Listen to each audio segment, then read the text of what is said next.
Comparing my college baseball top 25 to D1Baseball's top 25, which is what ESPN and everybody else uses as the official college baseball standings. Now, what you're seeing on screen right now is what D1Baseball's official final rankings are. So let's start at the bottom and work our way. Starting off at 25, where I have the Milwaukee Panthers, who started off by defeating Auburn in the starter 13-8, and even made it to the finals where Auburn beat them twice.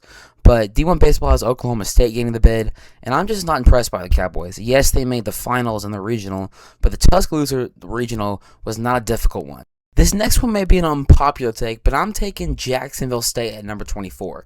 I really thought they were going to win the Hattiesburg Regional, but they ended up falling short to Little Rock of all teams. And for D1 Baseball, they have Southern Miss, the host of this regional, but they went 0-2. They may have been the host, but that doesn't mean anything if you don't win a game. Now, this next one is one of the few that we agree on, with number 23 as Arkansas.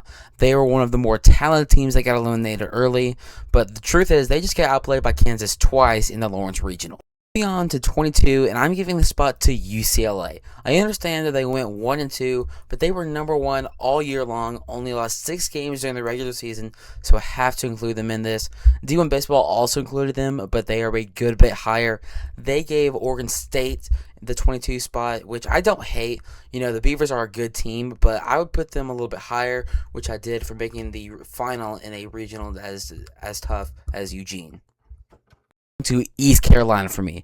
I honestly had them winning the Chapel Hill Regional, which obviously did not end up happening. They came up a couple games short, but they were by far the best team in the American and still a very talented team.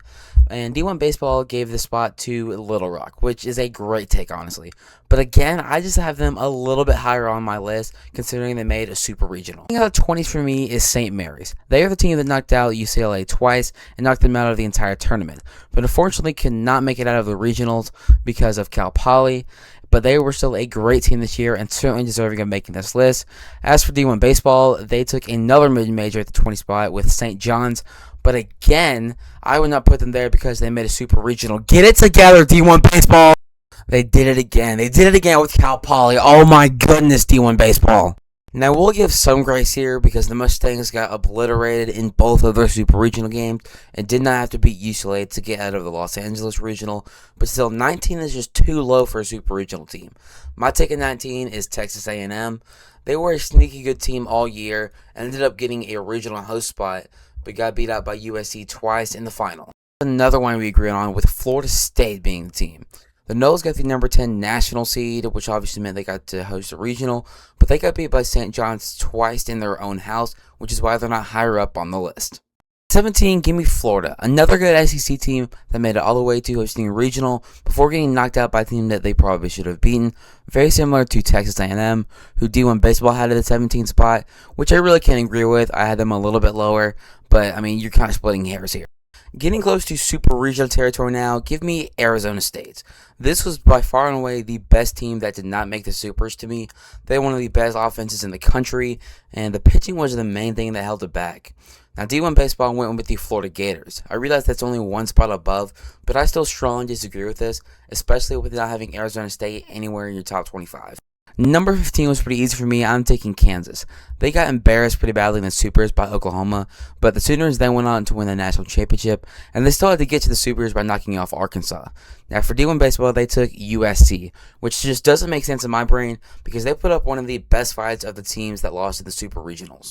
Now, our number 14s are two very different teams. I took Little Rock, the underdog story out of Hattiesburg, who lost to Troy in 2 games, and D1 Baseball took Mississippi State, one of the best SEC teams, who lost to Georgia because of 2 comebacks. D1 Baseball took the Oregon Ducks at number 13, which I honestly can't disagree with. That's a great pick, and probably who I would have put there if it wasn't for St. John's. Now, both these teams got eliminated pretty embarrassingly in the Supers, but also both teams had to fight their way there through a tough regional. The number 12 spot belongs to Cal Poly in my books. I know that they got dominated in the Supers, but I still can't deny that it was an impressive thing what they did, winning the Los Angeles Regional, even though they didn't play UCLA. Now, D1 Baseball took Kansas, I guess because they're not a mid-major, but that's not really a valid reason for me. The number 11 spot is where D1 Baseball put UCLA, and that's a little bit too high for me because of how they played in the postseason against teams that weren't in the Big Ten. This is where I put Auburn because even though they got swept by Ole Miss, they still put up a good fight in both of those games. Number 10 is going to be the third number where we both agree with Georgia Tech. The Yellow Jackets were one of the best teams all year long, and honestly my favorite to win the whole thing, but they got walked off against the national champions in their own regional. My number 9 spot belongs to the USC Trojans. It may have been a painful way to go out, but they still put up a heck of a fight against North Carolina in the Chapel Hill Super Regional.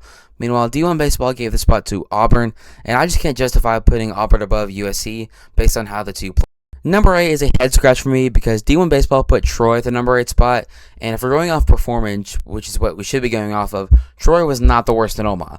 In my opinion, it was my Ole Miss Rebels. It was a great season, but the wheels came off in Omaha for the Rebels. So that means Ole Miss is number 7, which is headed in the right direction, but I'm still going to disagree, as I have Alabama in the number 7 spot. You would think that both teams that didn't win a game in Omaha would be at the bottom of the Elite 8, but they're not. I think we're going to be a few off now, as I have Troy in the 6th spot. I think that Troy had a great year, but let's be honest, they just didn't have the team to win a national championship. They did compete for one, though, as D1 Baseball now has Alabama at the 6th spot because they decided to put Troy in.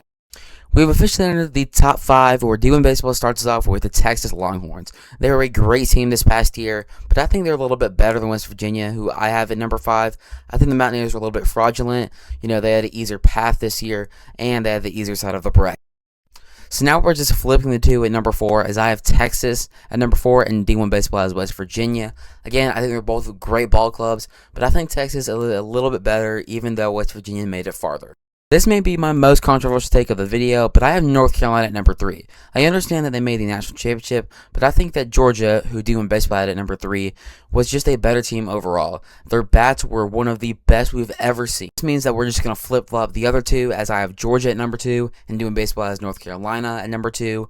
And again, they're both great teams, but I just think Georgia was slightly better. And this brings us to the unanimous number 1, the Oklahoma Sooners, the national champions, pretty much dominated everybody they saw in the postseason, so congratulations to Boomer Sooner. Alright, that's going to do it for this one. Let me know if you want to see me do more long forms or if you like the short form content, and I'll see you in the next